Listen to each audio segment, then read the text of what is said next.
نحمد و نصلی علی رسول الکریم اما بعد اعوذ باللہ من الشیطان الرجیم بسم اللہ الرحمن الرحیم۔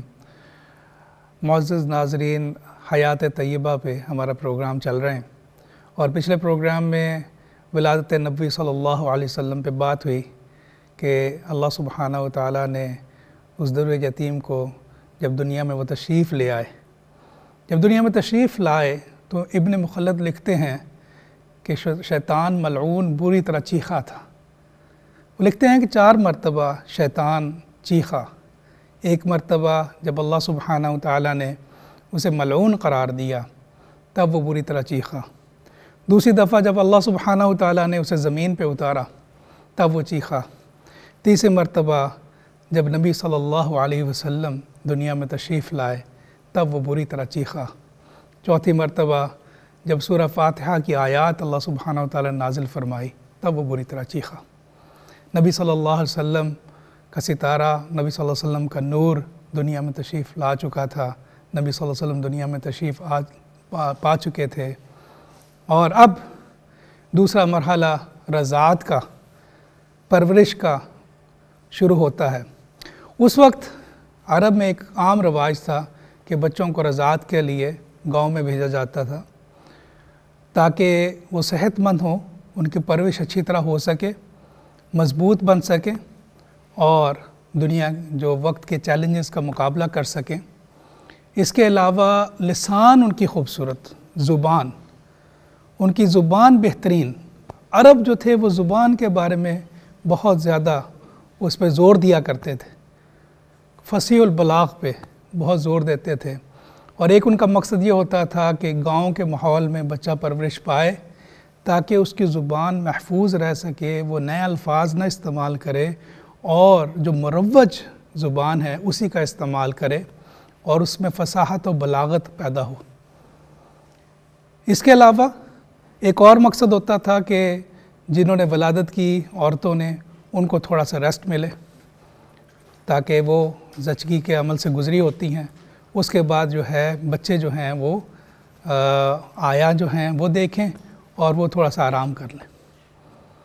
تو اس وقت بھی نبی صلی اللہ علیہ وسلم کی جب ولادت مبارکہ ہوئی تب بھی اس وقت جتنے بچے پیدا ہوئے مکہ مکرمہ میں لوگ لینے کے لیے دور دور سے آیائیں جو تھیں وہ شہر میں آئیں تاکہ وہ بچے لے سکیں۔ اور جیسے میں نے آپ کو بتایا کہ اس میں جو سب سے بڑا امپورٹنٹ فیکٹر جو ہے وہ فصاحت و بلاغت کا ہے۔ ایک دفعہ حضرت ابوبکر صدیق رضی اللہ تعالیٰ عنہ عرض کرنے لگے، یا رسول اللہ صلی اللہ علیہ وسلم، میں نے آپ جیسا فصیح اور بلیغ کوئی نہیں دیکھا۔ تو نبی صلی اللہ علیہ وسلم فرمانے لگے، ابوبکر صدیق، میں قبیلہ قریش کا فرد اور میری رضاعت بنی سعد قبیلہ میں ہوئی۔ بنی سعد قبیلہ میں نبی صلی اللہ علیہ وسلم کی رضاعت ہوئی، اور بنی سعد کے قبیلہ سے حلیمہ سعدیہ وہ تشریف لائیں، اور وہ دور جو تھا اس دور میں بارش کی کمی کی وجہ سے پیداوار نہیں ہوئی تھی، قحط سالی کا سامنا تھا اور مشکلات تھیں لوگوں کے لیے، اور سبزہ کوئی اگ نہیں رہا تھا، جو جانور تھے وہ کمزور پڑ چکے تھے۔ اور حضرت حلیمہ سعدیہ فرماتی ہیں، ان کا بیان ہے، وہ کہتی ہیں کہ میری گدی جو تھی وہ بالکل لاغر ہو چکی تھی، اور میری بوڑھی اونٹنی جو تھی وہ چلنے کے قابل نہیں رہی تھی۔ اس حالت میں میں اپنے گھر سے نکلی، مکہ کی طرف روانہ ہوئی، ہمارا قافلہ روانہ ہوا۔ چونکہ میری گدی میں اتنی طاقت کوئی نہیں تھی تو میں پیچھے رہ جاتی تھی قافلے سے، اور قافلے والے بار بار قافلہ روکتے، میرا انتظار کرتے، مجھے بلاتے، کئی دفعہ تان و تشنیع بھی کرتے کہ بھئی تمہاری وجہ سے ہمیں انتظار کرنا پڑ رہا ہے۔ اس طرح اس حالت میں، اور جو بوڑھی اونٹنی تھی اس کی کھیری سوکھ چکی تھی، یعنی کہ بہت تھوڑا سا دودھ تھا جس سے کہ ہمارے کنبے کی ضروریات پوری نہیں ہو رہی تھیں۔ اس قسم پرسی میں ہم مکہ مکرمہ میں تشریف لائے، ہم مکہ مکرمہ میں آئے۔ اب جتنی بھی آیائیں تھیں وہ مختلف گھروں میں جانے لگیں، کیونکہ وہ مالی طور پر مستحکم تھیں، تو وہ گھر جو کہ مضبوط تھے، امیر گھرانے تھے، انہوں نے اپنے بچے انہیں دینا شروع کر دیے۔ حلیمہ سعدیہ مالی طور پہ مستحکم نہیں تھیں، تو جس طرف جاتی انہیں کوئی خوش آمدید نہ کہتا۔ تو وہ فرماتی ہیں کہ میں 2-3 دفعہ در نبی پہ بھی حاضر ہوئی، میں 2-3 مرتبہ نبی صلی اللہ علیہ وسلم کے گھر مبارک میں بھی حاضر ہوئی، لیکن میرے دل میں خیال آیا کہ یہ تو در یتیم ہیں، یہ تو در یتیم ہیں، ان کے دادا ان کی کتنی کا مالی معاونت کر سکیں گے، میرے آگے ہی مالی معاملات اتنے مستحکم نہیں، تو یہ مجھے مالی معاونت تو اتنی ہو نہیں سکے گی، تو میں واپس لوٹ آئی۔ اسی اثناء میں ان کی ملاقات رسول اللہ صلی اللہ علیہ وسلم کے دادا عبد المطلب، حضرت عبد المطلب سے ہوئی۔ انہوں نے پوچھا کہ آپ کس مقصد سے؟ انہوں نے فرمایا کہ میں آیا ہوں، میرا نام حلیمہ سعدیہ، حلیمہ اور سعدیہ۔ فرمانے لگے حلم اور سعد دونوں اکٹھے ہو گئے، یہ تو مبارک ہے، تو تم ہمارا بچہ کیوں نہیں لے کے جاتی؟ تو وہ پھر دوبارہ تشریف لائیں۔ وہ فرماتی ہیں جب میں حضرت آمنہ کے گھر تشریف آئی، حاضر ہوئی، میں نے دیکھا نبی صلی اللہ علیہ وسلم سفید صوف کے کپڑے میں لپٹے ہوئے تھے۔ نبی صلی اللہ علیہ وسلم سفید صوف کے کپڑے میں لپٹے ہوئے تھے، نیچے سبز چادر مبارک بچھی ہوئی تھی اور آنکھیں مبارک بند تھیں۔ ایسی خوبصورتی تھی کہ دل میں اترتی جاتی تھی، دل کرتا تھا کہ انہیں تنگ نہ کروں، اور میں نے پیار سے اپنا ہاتھ ان کے سینہ مبارک پہ رکھا، تو نبی صلی اللہ علیہ وسلم نے اپنی سرمگی آنکھیں کھولیں تو ایسے لگا جیسے نور نکل رہا ہے، اور میں نے بے اختیار محبت میں نبی صلی اللہ علیہ وسلم کی دونوں آنکھوں کے درمیان پیشانی پہ بوسہ دیا اور نبی صلی اللہ علیہ وسلم کو اٹھا لیا۔ شاعر کیا خوب کہتا ہے، گودی اٹھایا حلیمہ نے سرکار کو، گودی اٹھایا حلیمہ نے سرکار کو، نازوں والے کھڑے دیکھتے رہ گئے۔ وہ جو امیر تھے، جو مالی طور پہ مستحکم تھے، وہ اتنی بڑی نعمت عظمیٰ سے محروم رہ گئے، اور اللہ سبحانہ وتعالیٰ نے کسے نواز دیا؟ یہ نوازش اللہ سبحانہ وتعالیٰ نے حضرت حلیمہ سعدیہ کے جھولی میں ڈالی۔ وہ اس در یتیم کو، ہمارے نبی صلی اللہ علیہ وسلم کو، سرور دو عالم کو اٹھا کے گھر تشریف لے آئیں۔ وہ فرماتی ہیں کہ میں نے دائیں چھاتی سے نبی صلی اللہ علیہ وسلم کو دودھ پلایا، نبی صلی اللہ علیہ وسلم نے دائیں چھاتی سے دودھ پیا۔ اس کے بعد میں نے بائیں طرف نبی صلی اللہ علیہ وسلم کو دودھ پلانے کی کوشش کی، نبی صلی اللہ علیہ وسلم نے دودھ نہیں پیا۔ نبی صلی اللہ علیہ وسلم کے رضائی بھائی بھی تھے، بہت ہی جلد نبی صلی اللہ علیہ وسلم نے یہ ثابت کر دیا یہ وہ عادل ہیں جو بچپن میں بھی عادل ہیں، جو بچپن میں بھی عدل کرنے والے ہیں، جنہوں نے اپنے بھائی کا حصہ نہیں لیا اور وہ حصہ اپنے بھائی کے لیے مختص کر دیا۔ اور وہ فرماتی ہیں کہ یہاں نبی صلی اللہ علیہ وسلم کو دودھ پلانا تھا، اللہ سبحانہ وتعالیٰ کی برکت میرے گھر میں اتر آئی اور میری چھاتیوں میں دودھ آ گیا، اور میں نے اپنے دوسرے بچے کو سیر ہو کے دودھ پلایا۔ میرا شوہر حارث، جو اونٹنی جس کی کھیری میں دودھ نہیں تھا، وہ حیران رہ گیا۔ وہ دودھ دھونے کے لیے جب گیا تو اس کی کھیری دودھ سے بھری ہوئی تھی، اور اس نے دودھ دھویا، اور وہ رات ایسی تھی کہ ہم سب نے سیر ہو کر دودھ پیا۔ اور وہ فرماتی ہیں وہ رات بڑے سکون والی رات تھی، وہ رات ایسی رات تھی جب غم و الم ختم ہو گئے، اور وہ رات ایسی رات تھی کہ جب کوئی ہمارے گھر دکھ نہ رہا، خوشیوں کے جل گئے چراغ، دکھوں کو زوال آ گیا، تیرے گھر سعدیہ آمنہ کا لال آ گیا، تیرے گھر سعدیہ آمنہ کا لال آ گیا۔ جب آمنہ کے لال کے قدم مبارک ان کے گھر پڑے، اللہ سبحانہ وتعالیٰ نے رحمتیں برکتیں کر دیں۔ وہ فرماتی ہیں جب میں قافلے میں واپس چلی، وہ میری بڑی کمزور اونٹ گدی جو چلتی نہیں تھی، اب وہ دوڑ رہی تھی، اب وہ اتنا تیز چل رہی تھی، قافلہ والے پیچھے رہ جاتے اور ہم آگے نکل جاتے، بلکہ وہ پیچھے سے آوازیں دیتے کہ بھی رکو رکو، اتنی جلدی کیا، کدھر جا رہے ہو؟ وہی نحیف و نزار گدی، اس میں توانائی آ گئی، طاقت آ گئی، اب سوار بھی تو شاہ سوار بھی تو بدل گیا، وہ بھی تو دو عالم کا دلہا تھا۔ اب حضرت حلیمہ نبی صلی اللہ علیہ وسلم کو لے کے گھر پہنچی۔ فرماتی ہیں گھر جانا تھا، اللہ سبحانہ وتعالیٰ نے اپنے برکت کے دروازے ہمارے گھر پہ کھول دیے۔ ہماری بکریاں چرنے کے لیے جاتی، گو کہ قحط سالی کا دور تھا، خشک ہو چکا ہوا تھا، سبزہ تھا نہیں، لیکن جب بکریاں گھر آتی تو ان کے پیٹ بھرے ہوتے، کھیریاں دودھ سے بھری ہوتی، ہم حیران رہ جاتے۔ بلکہ ارد گرد کے لوگ کہتے کہ ہم اپنے جانوروں کو وہاں چرائیں جہاں حلیمہ کے جانور چرتے ہیں، پتہ نہیں وہ کیا کھاتے ہیں کہ ان کے پیٹ بھر جاتے ہیں۔ یہ وہ برکت تھی جو نبی صلی اللہ علیہ وسلم کی ان کے گھر آمد سے شروع ہوئی۔ اور فرماتی ہیں حضور صلی اللہ علیہ وسلم جب کوئی جانور بیمار ہو جاتا تو حضور صلی اللہ علیہ وسلم کا ہاتھ مبارک اس پہ پھیر دیا جاتا، اللہ سبحانہ وتعالیٰ شفا فرما دیتے، شفا عطا کر دیتے۔ 2 سال رضاعت کا، 2 سال وہ بہترین وقت تھا جو حضرت حلیمہ سعدیہ نے گزارا، نبی صلی اللہ علیہ وسلم کے رضاعت میں گزارا۔ 2 سال نبی صلی اللہ علیہ وسلم کو دودھ پلایا، نبی صلی اللہ علیہ وسلم توانا ہو گئے، وقت آ گیا واپس ماں کو واپس کر دیں۔ برکتیں دیکھ چکے تھے، نور دیکھ چکے تھے، وہ ان کا مقام دیکھ چکے تھے، اب کہاں دل کرے کہ اپنے گھر کو سونا کر دیں، اب کہاں دل کرے کہ گھر ہمارا خالی ہو جائے، اب لے کے بھی جانا تھا واپس۔ تو واپس نبی صلی اللہ علیہ وسلم کو لے کے وہ گئے۔ جب وہاں حضرت آمنہ رضی اللہ تعالیٰ عنہ کے سامنے پیش ہوئی، عرض کرنے لگیں کہ کچھ عرصہ اور ہمیں دے دیں، بچہ کچھ عرصہ ہمیں اور دے دیں، ہمیں اور کچھ عرصہ خدمت کا موقع دے دیں۔ اور ان کی محبت دیکھتے ہوئے اور ان کا بار بار اصرار دیکھتے ہوئے حضرت آمنہ رضی اللہ تعالیٰ عنہ راضی ہو گئیں، دینے کے لیے تیار ہو گئیں۔ اب دوبارہ واپسی کے لیے سفر شروع ہوا۔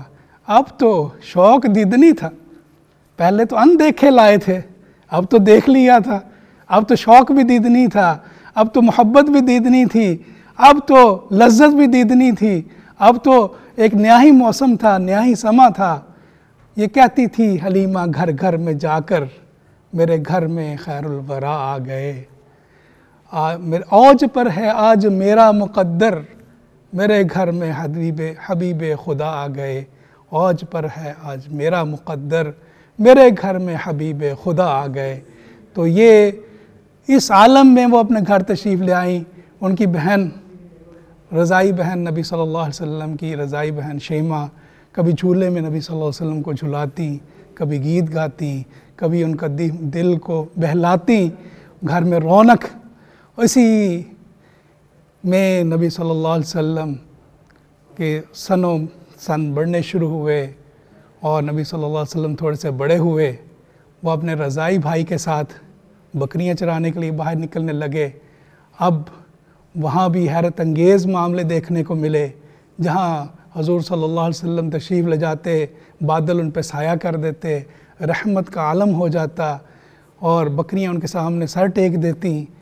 اور ایک دن کیا عجیب معاملہ ہوا کہ ان کے رضائی بھائی بھاگتے ہوئے گھر آئے، بڑے پریشان تھے، گھر آئے کہنے لگے میرے بھائی کو کسی نے مار دیا۔ حضرت حلیمہ پوچھا کیا ہوا؟ کہنے لگے میں نے 2 بندے، 2 انسان سفید کپڑوں میں دیکھے، وہ آئے، انہوں نے بھائی کو لٹایا اور میرے بھائی کا شکم جو ہے چیر دیا۔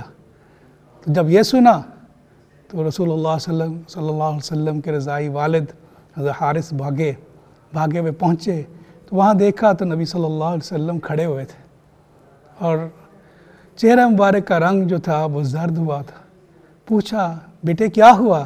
فرمانے لگے میرا سینہ چیرا گیا، اس میں سے ایک سیاہ لوتھڑا نکال کے پھینکا گیا، میرا دل نکالا گیا، اسے واپس رکھا گیا اور اسے دوبارہ سیا گیا۔ مسلم میں روایت ملتی ہے حضرت انس رضی اللہ تعالیٰ عنہ سے کہ نبی صلی اللہ علیہ وسلم کو حضرت جبرائیل علیہ السلام نے لٹایا اور سینہ مبارک کو کھولا اور اس میں سے دل مبارک نکالا اور اسے آب زمزم سے دھو کے دوبارہ سینے میں لگایا۔ اور یہ معاملہ اس وقت ہوا جب چند بچے کھیل رہے تھے، انہوں نے شور مچا دیا کہ اس بچے کو قتل کر دیا گیا۔ جب گھر والوں نے خیر و عافیت سے پایا تو وہ گھبرا گئے، انہوں نے سوچا شاید کسی آسیب کا معاملہ ہے۔ اس کے علاوہ بھی کچھ ایسی حیرت انگیز واقعات ہو رہے تھے جو ان کی عقل سے ماوراء تھے، تو اس لیے ذرا پریشانی اور بڑھ گئی۔ سوچنے لگے کہیں ایسا نہ ہو بچے کو نقصان پہنچ جائے، اور وہ بچے کو لے کے نبی صلی اللہ علیہ وسلم کو لے کے حضرت آمنہ رضی اللہ تعالیٰ عنہ کی خدمت میں پیش ہوئے کہ آپ کا وقت اس کا ہو گیا، آپ رکھ لیں۔ حضرت آمنہ رضی اللہ تعالیٰ عنہ جن کے شوہر تو وفات پا چکے تھے، ان کی امیدیں ان سے تھیں، نبی صلی اللہ علیہ وسلم سے تھی۔ انہوں نے خوش آمدید کہا، بیٹا ان کے پاس آ گیا، 6 سال کی عمر مبارک تھی۔ وہ اب دل میں کسک اٹھی۔ شادی کے بعد حضرت آمنہ رضی اللہ تعالیٰ عنہ کو بہت تھوڑا وقت ملا تھا اپنے شوہر کے ساتھ وقت گزارنے کا۔ حضرت عبداللہ تجارتی سفر پہ گئے، بیمار پڑ گئے اور انتقال ہو گیا۔ وہ ان کی قبر مبارک تک نہ جا سکی تھیں، تو وہ حضرت عبد المطلب سے عرض کرنے لگیں کہ اگر ہمیں اجازت ہو تو میں اپنے بیٹے کو لے کے جاؤں، اپنے شوہر کی قبر دیکھوں۔ ان کی اجازت سے حضرت آمنہ رضی اللہ تعالیٰ عنہ نے یثرب کی طرف سفر کا آغاز کیا۔ یثرب پہنچے، 1 ماہ وہاں قیام کیا۔ یہ وہ مہینہ نبی صلی اللہ علیہ وسلم کی یادوں میں ایک خوشگوار مہینہ تھا۔ نبی صلی اللہ علیہ وسلم اکثر صحابہ اکرام کو بتایا کرتے تھے۔ ایک دفعہ گزرتے ہوئے حضور صلی اللہ علیہ وسلم نے ایک گھر کی طرف اشارہ کیا، فرمانے لگے یہ وہ گھر ہے جہاں میری والدہ نے قیام کیا تھا، اور میں بنی عدی بن نجار کے اس تالاب میں نے تیرنا سیکھا تھا۔ 1 ماہ تیرنا سیکھا، وہاں کھیلے کودے۔ یہ وہ وقت تھا جو سنہری یادیں تھیں نبی صلی اللہ علیہ وسلم کی۔ یہ یادیں لے کے ماں بیٹا اپنی خادمہ ایمن کے ساتھ، جو کہ ایک حبشہ کی خادمہ تھیں، ان کے ساتھ کنیز تھیں، ان کے ساتھ مکہ کی طرف سفر دوبارہ شروع کیا۔ راستے میں ابوا کے مقام پہ پہنچ کے حضرت آمنہ رضی اللہ تعالیٰ عنہ کی طبیعت مبارکہ جو تھی وہ بگڑی اور ان کا وصال ہو گیا۔ علامہ زرقانی یہاں لکھتے ہیں، کہتے ہیں آخری وقت حضرت آمنہ رضی اللہ تعالیٰ عنہ فرمانے لگی کل حی میت، کل حی میت، کل جدید بال، کل کبیر یفنا، کہ ہر جاندار کو موت آنی ہے اور ہر نئی چیز نے پرانی ہو جانا اور ہر بڑی چیز نے فنا ہو جانا۔ وَأَنَا مَيْتَةٌ وَأَنَا ذِكْرٌ بَاقٍ وَوَلَدْتُ طُهْرًا، مجھے بھی آج موت آ رہی ہے، میں بھی آج موت کو گلے لگا رہی ہوں، لیکن میرا ذکر دنیا میں باقی رہے گا، کیونکہ میں ایک سعادت مند اولاد کو چھوڑے جا رہی ہوں، ایک پاک اولاد کو چھوڑے جا رہی ہوں۔ اس طرح وہ دنیا سے تشریف لے گئی۔ نبی صلی اللہ علیہ وسلم اپنی خادمہ کے ساتھ، ایمن کے ساتھ تنہا تھے، اور یہ وہ وقت تھا کوئی نہیں تھا، اور انہوں نے واپسی کا سفر شروع کیا۔ در یتیم جو آج بے آسرا تھے، وہ کیا خبر تھی کہ ان کے سر پہ کیا تاج سجنے والا ہے۔ یہ تیری شان ہے آمنہ کے در یتیم، یہ تیری شان ہے آمنہ کے در یتیم، کہ تنے تنہا امت کی شفاعت کرنا، ساری امت کی شفاعت کرنا۔ کیا تاج سجنے والا تھا، کیا دنیا کی رہنمائی ملنے والی تھی، کیا دنیا کے لیے رحمت کا پیغام آنے والا تھا۔ وہ افسردگی کے عالم میں سفر شروع ہوا، وہاں سے تشریف لائے۔ اکثر افسردہ ہو جایا کرتے تھے، فرمایا کرتے تھے میری والدہ زندہ ہوتی اور مجھے پکارتی محمد، حتیٰ کہ میں عشاء کی اذان نماز میں ہوتا تو چھوڑ کے اپنی ماں کی بات سنتا۔ اس غم و اندوہ کے عالم میں نبی صلی اللہ علیہ وسلم واپس تشریف لائے۔ دادا نے دیکھا اب پوتے کا نہ باپ رہا نہ ماں رہی، جن سے سب سے زیادہ الفت تھی، انسیت تھی، انہوں نے کہا کہ میں ہی انہیں پالوں گا۔ تو حضرت عبد المطلب نے حضور صلی اللہ علیہ وسلم کو اپنی کفالت میں لے لیا۔ حضرت عبد المطلب بہت زیادہ پیار کیا کرتے تھے، کعبہ کے سائے میں ان کی نشست لگا کرتی تھی جہاں وہ بیٹھا کرتے تھے، اور اس نشست کے اوپر کسی اور کو بیٹھنے کی اجازت نہیں تھی۔ حضور صلی اللہ علیہ وسلم تو بچے تھے، دوڑتے آتے اس نشست پہ بیٹھتے، بلکہ ایک دفعہ تشریف لائے نشست پہ بیٹھے، ایک صاحب نے سمجھا یہاں تو کسی کو اجازت نہیں، یہ کیوں بیٹھ گیا بچہ، معاذ اللہ، تو انہوں نے ان کی نشست کو تھوڑا کھینچا اور حضور صلی اللہ علیہ وسلم رونے لگے۔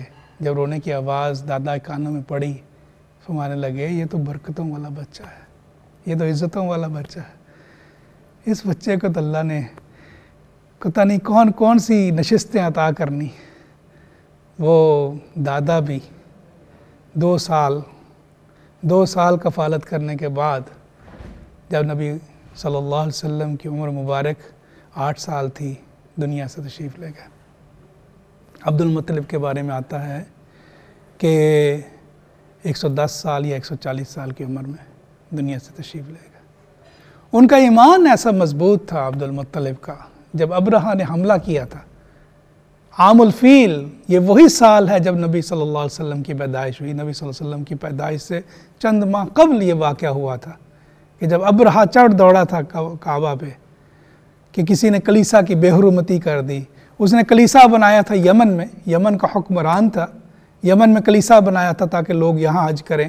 وہ دیکھتا تھا کہ عرب کے لوگ جاتے ہیں کعبہ کی طرف، تو کسی نے گندگی پھینک دی کلیسا میں، اب وہ بدلہ لینے کے لیے کعبہ گرانے کے لیے آیا تھا۔ تو عبد المطلب کہ انہوں نے اونٹ پکڑ لیے تھے۔ عبد المطلب جب آئے ابرہہ کے پاس، وہ مکالمہ تاریخ میں محفوظ ہے کہ جس میں ابرہہ نے کہا کہ کیا چاہتے ہیں؟ فرمانے لگے تم میرے اونٹ آزاد کر دو۔ وہ کہنے لگا کہ میں تمہارے رب کا گھر گرانے آیا ہوں اور تم اپنے جانوروں کی بات کرتے۔ وہ فرمانے لگے جانور مجھ سے تعلق رکھتے ہیں اور یہ گھر میرے رب سے تعلق رکھتا ہے، میرا رب اس گھر کی حفاظت کرے گا۔ اور اس نے جانور چھوڑ دیے، وہ لوگوں کیلے کے پہاڑ پہ آ گئے، اور اللہ سبحانہ وتعالیٰ نے ابابیل کے ذریعے اس پورے لشکر کو نیس کر دیا، نشان عبرت بنا دیا۔ یہ ان کا ایمان تھا اللہ سبحانہ وتعالیٰ پہ۔ ان کے جانے کے بعد، بلکہ اپنی وفات سے کچھ عرصہ قبل، کچھ لمحے پہلے، انہوں نے ابو طالب جو کہ سگے چچا تھے رسول اللہ صلی اللہ علیہ وسلم کے، انہیں بلایا اور فرمانے لگے کہ اب اس کی کفالت کی ذمہ داری آپ کی، تو یہ بھتیجا آپ اپنی کفالت میں لیں۔ ابو طالب کی کفالت میں آ گئے، اور ابو طالب نے اپنی پوری محبت کے ساتھ انہیں اپنے بچوں سے زیادہ پیار کے ساتھ رکھنا شروع کیا، آنکھوں کے تارا تھے ان کے۔ تو ناظرین انشاءاللہ اگلے پروگرام میں ہم بات کریں گے حضرت ابو طالب کے ساتھ سفر شام کا نبی صلی اللہ علیہ وسلم نے جو کیا، اس کے بعد ایام بلوغت کا بات کریں گے، پھر نبی پاک صلی اللہ علیہ وسلم کی شادی مبارک کی بات کریں گے۔ امید ہے کہ آپ ہمارے ساتھ موجود رہیں گے۔ اسی پیغام کے ساتھ السلام علیکم ورحمۃ اللہ وبرکاتہ۔